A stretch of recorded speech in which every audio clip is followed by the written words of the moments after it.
और यह उस किले का मुख्य दरवाजा है, इसलिए आप यहाँ पर अपनी रिक्स पर ही आइए। कहा जाता है कि टीकमगढ़ के राजा के संबंधियों का इस किले से विशेष संबंध रहा है। अभी हम किले के अंदर ही मौजूद हैं और कई सारे महल और कई सारे रास्ते यहाँ पर मिल जाएंगे। यहाँ पर महल के अंदर महल भी बने हुए हैं। अब यहाँ से भी रास्ते कई सारे। दोस्तों एक बार फिर से स्वागत है आपका ऋषभ बंजारा में, और आज की यात्रा में हम जा रहे हैं पचेर का रहस्यमयी किला देखने। तो चलिए दोस्तों वीडियो को शुरू करते हैं। अगर बात करें इसकी लोकेशन की तो टीकमगढ़ के पलेरा से इसकी दूरी लगभग 20 से 25 किलोमीटर होगी और छतरपुर के ईसानगर से इसकी दूरी 5 से 10 किलोमीटर हो सकती है।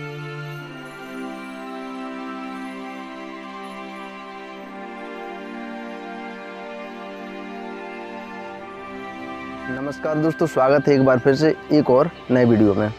जैसा कि आप मेरे पीछे देख सकते हैं, यह किला है जो कि एक बहुत ही प्राचीन किला है और टीकमगढ़ ज़िले का एक प्रसिद्ध किला है जिसे कहते हैं पचेर का किला। जी हाँ दोस्तों, आपने कई सारे स्थानों पर सुना ही होगा और देखा होगा कि पचेर ग्राम में एक विशालकाय प्राचीन इमारत है, विशालकाय किला है। तो आज इस वीडियो में मैं आपको पचेर का किला दिखाने जा रहा हूँ। अगर आप थोड़ा भी आगे आते हैं तो पचेर का किले का मुख्य दरवाज़ा हम देख सकते हैं, इस साइड से हमें दिखाई देगा। इसमें अभी भी इतने नुकीले जो सरिया लगे हुए हैं, किसी भी हाथी को तोड़ना नामुमकिन है। इस सरिया इसीलिए लगाए जाते थे इस किलों के दरवाजे पर कि कोई भी हाथी अगर इसमें सूंड मारे या कोई भी तोड़ने का प्रयास करे तो यह असफल हो जाता था। और बताया जाता है कि इस किले के अंदर ऐसे प्राचीन कमरे, यहाँ से आज भी कई प्रकार की आवाज़ें हमें सुनाई देती हैं। तो क्या है इसका सच, वो तो इसके अंदर ही जाकर हमें मालूम पड़ेगा। उस किले का मुख्य दरवाज़ा है जो कि आप देख पा रहे हैं। इस दरवाजे की लंबाई लगभग 20 से 25 फुट की ऊंचाई तक हो सकती है, जो कि बहुत ही भारी है। और इसके अंदर का नज़ारा कुछ अलग ही हमें यहाँ पर बताया जाता है। स्थानीय निवासियों से हमने पूछने पर हमें जानकारी प्राप्त हुई कि शायद इस किले के अंदर उतना घूमने का स्थान तो नहीं रहा है, लेकिन आज मैं आपको इस किले का पूरा भ्रमण कराने जा रहा हूं। तो दोस्तों वीडियो को कंप्लीट देखिएगा और चलिए चलते हैं पचेर के किले के अंदर और वहां का पूरा नज़ारा आपको एक एक करके दिखाते हैं। आइए दोस्तों हम इसके अंदर प्रवेश करते हैं।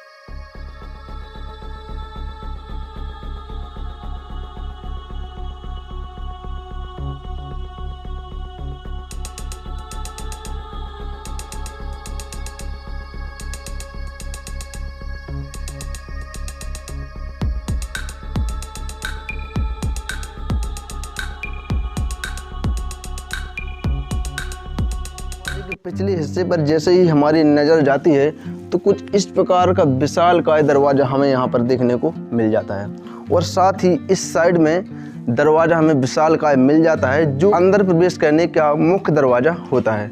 आप देख सकते हैं बुंदेलखंड के प्राचीन इतिहास के पन्नों को जब भी पलट कर देखा जाएगा तो टीकमगढ़ रियासत में पड़ने वाला इस पचेर फोर्ट को भी सबसे पहले याद किया जाएगा। जी हाँ दोस्तों, पचेर का किला एक ऐसा विशाल किला है जो कि अपनी विशालतम तथा भव्यतम रूप के लिए जाना जाता है। अपने प्राचीन इतिहास को बयां करती इन इमारतों ने आज वर्तमान में खंडहर रूप ले लिया है।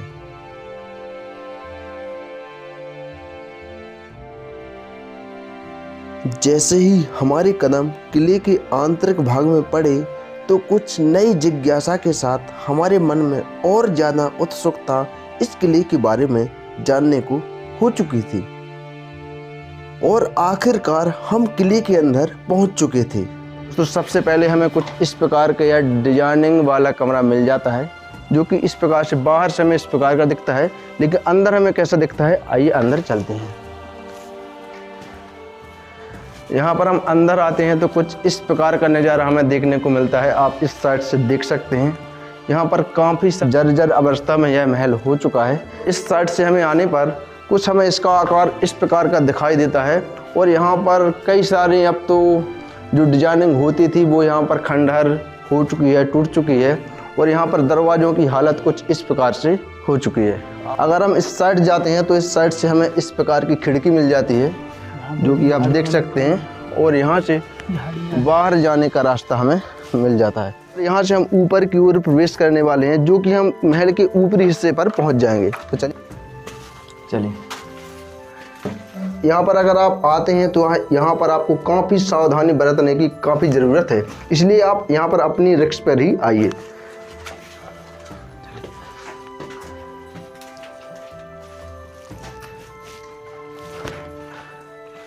इस किले के ऊपरी हिस्से पर हम इस प्रकार से आ जाते हैं। यहाँ पर आप देख सकते हैं कितना शानदार महल बना हुआ है, पचेर का किला। यहाँ पर कुछ उनके जो महाराजा राजा हुआ करते थे 300-400 साल पहले। यहाँ के इतिहास के बारे में मैंने कई जगह जानकारी करने की पूरी कोशिश की, लेकिन बताया जाता है कि टीकमगढ़ के राजा के संबंधियों का इस किले से विशेष संबंध रहा है, पचेर के किले से। अगर हम इस साइड से नज़र को नीचे घुमाते हैं, का प्रवेश द्वार है, कुछ इस प्रकार से हमें देखने को मिलता है।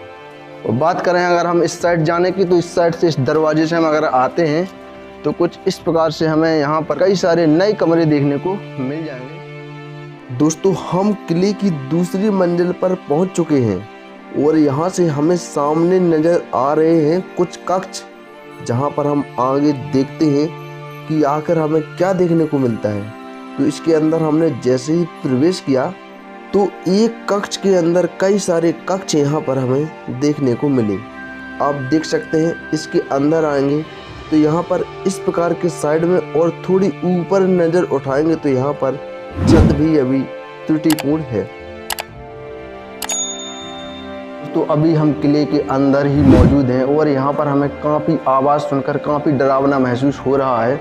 और इस किले की जर्जर अवस्था को देखकर हमें वाकई बहुत ही भयानक रूप यहाँ पर देखने को मिल रहा है। इस किले के अंदर जाकर हम पूरा भ्रमण आपको कराएंगे और पूरा यहाँ का दृश्य आपको दिखाएंगे। आप वीडियो में बने रहिएगा। कमरों के अंदर हमें कुछ इस प्रकार की डिजाइनिंग शैली देखने को मिली और कुछ यहाँ पर बॉक्स टाइप के भी हमें यहाँ पर देखने को मिले, जो कि उस समय कुछ इम्पोर्टेंट वस्तुएं रखने के लिए काम में लाए जाते होंगे। वैसे तो मैं दोस्तों आपको ऋषभ बंजारा चैनल पर कई सारे किले दिखा चुका हूँ, लेकिन दोस्तों यह किला देखने में वाकई उन सभी किलों से अजीब था। और यहाँ आकर जो महसूस और जो यहाँ का वातावरण दिख रहा था वो वाकई अजब गजब था। मेन दरवाजे के ऊपर बने इन मेन स्थानों पर पहरेदार बैठा करते होंगे और दरवाजे की रखवाली करते होंगे। यहाँ पर आप देख सकते हैं, यहाँ पर महल के अंदर महल भी बने हुए हैं और इसके अंदर हम अगर थोड़ा सा भी जाते हैं, इस प्रकार का नज़ारा यहाँ पर देखने को मिलता है। अब यहाँ से भी रास्ते कई सारे गए हुए हैं, लेकिन यहाँ से ना जाकर हम उस साइड से जाते हैं, वहाँ से आपको दिखाते हैं। इस साइड से में वही वाला दरवाज़ा दिख जाता है और इस साइड से में पूरे किले का नज़ारा दिख जाता है। अभी हम लोग किले के अंदर चल रहे हैं और हमारे साथी हैं 2। यहाँ पर हम तीनों के अलावा इस किले में कोई नहीं है। और इस किले के कमरों से जो आवाज़ आने की कही जाती थी, तो यहाँ पर अभी तक तो हमें देखने को नहीं मिला है कि कोई आवाज़ आ रही है। हो सकता है कि यह लोगों की एक भ्रम हो। चलिए इस कक्ष की ओर, हम नए कक्ष की ओर प्रवेश करते हैं और इसके अंदर देखते हैं कि हमें क्या मिलता है।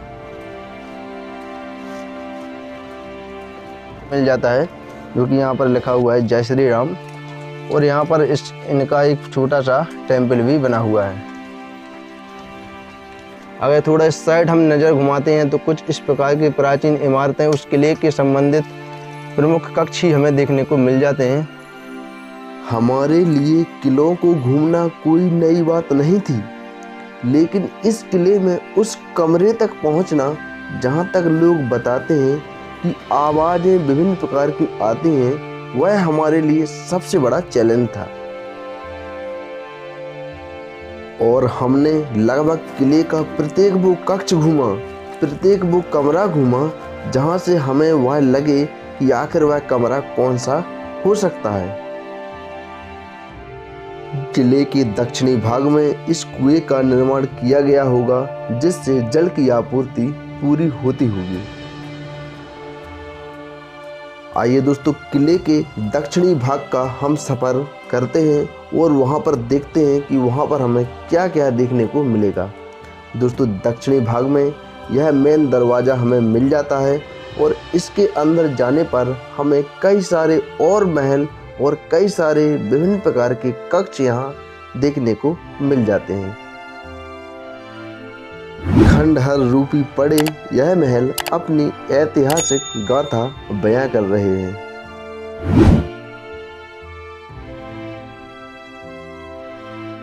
यहाँ पर कुछ कक्ष ऐसे भी थे जो आज जंगल के रूप में तब्दील हो चुके थे और जिसके अंदर जाना मुमकिन ही नहीं था। आखिर आप सामने देख सकते हैं कि यहाँ पर किले का आधे से ज़्यादा भाग यहाँ पर जंगल के रूप में तब्दील हो चुका था और उसके अंदर जाना मुमकिन नहीं हो पा रहा था।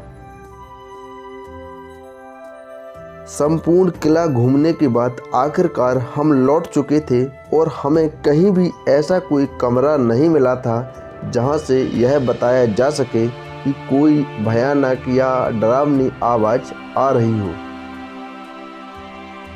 लेकिन यहाँ के हालात, यहाँ का वातावरण और यहाँ का सुनसान इलाका देखकर मैं यकीन के साथ कह सकता हूँ कि अगर यहाँ पर कोई भी आता है तो वो वाकई बहुत ज़्यादा डरावना महसूस कर सकता है। इसलिए जो भी यहाँ आए वह संपूर्ण सावधानी के साथ आए और संपूर्ण तैयारी के साथ आए। अगर आपके आसपास भी कोई ऐसा किला या कोई ऐसी जगह है जहाँ पर मैं आकर वीडियो शूट कर सकूँ तो ज़रूर कमेंट में बताइए। अगर आप बुंदेलखंड क्षेत्र से हैं तो वीडियो को ज़्यादा से ज़्यादा लोगों तक पहुँचाइए और ऐसे वीडियो देखने में आपकी रुचि हो भाई के चैनल को प्लीज़ सब्सक्राइब ज़रूर कर दीजिए।